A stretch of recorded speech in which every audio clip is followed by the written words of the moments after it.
Chapter 97. Let the battle be joined. To say that Momo Yaoyorozu was worried out of her mind right now is an understatement. She had gotten a very chilling phone call from Mei while she and her parents were on an outing, one that left a sense of unyielding dread in the pit of her stomach. The Decepticons had infiltrated UA. Somehow, someway, the seemingly impenetrable school had been breached, and now it was a scramble to get every Autobot and allied human back to base as fast as possible. It was an emergency situation, and when she told her parents about it, they wasted no time cutting their excursion short to drive her to Outpost Omega-1. They wound up arriving at the same time as Bulkhead and Sunstreaker, the two bots pulling into the dirt road ahead of the family's newly acquired cherry red Chevrolet Camaro. Once they got to the base proper, they all hit the brakes, though Momo wasn't willing to wait that long before unbuckling her seatbelt. Momo. Yua hollered in the front passenger seat. Do not unfasten your seatbelt until we come to a full stop. I'm sorry, mother. Momo apologized as she opened her door.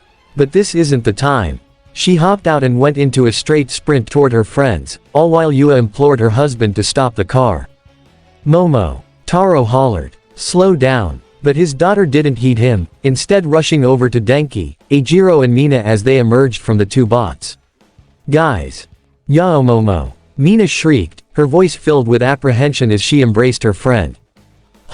Thank God you came. Of course I did, the creation user assured. What about everyone else? WHRRTSCHZZTSCHZZTSCHZZCHKT. Their attention shifted toward Bulkhead and Sunstreaker, the former jerking a thumb over toward the base. Pretty sure most of them are already here. Come on, let's get in, SHOOOOOM*. But before any of them could do so, their sights were then brought up, seeing Windblade come diving straight down from above, transforming before landing on the ground. The city speaker gave a relieved breath as her optics landed on Momo. Oh, thank Primus you're safe. Windblade. Momo ran up to her guardian, who crouched down to meet her. Grasping the bot's hand, Momo asked, do you know what happened? Nothing specific yet. Windblade shook her head, but I intend on finding out. But then, she caught sight of Yua and Taro marching over, taking her by surprise. Oh, Taro, Yua. I didn't expect to see you here. We were having a family outing when Momo got the call. Yua explained, only to shoot her daughter a stern gaze. And as for you, young lady, I realize that this is a critical situation, but that's no excuse to ignore us. Taro backed his wife up completely. She's right. I realize that you're a hero in training and jumping off moving vehicles is kind of unavoidable, but still. Momo bowed her head hastily. I'm sorry, father. It's just.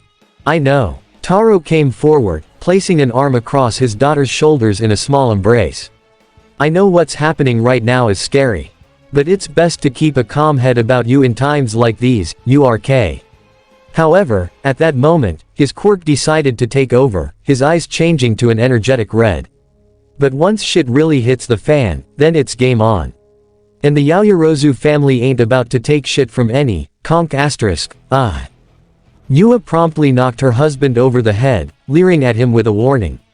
Sweetheart, save the theatrics for later, please.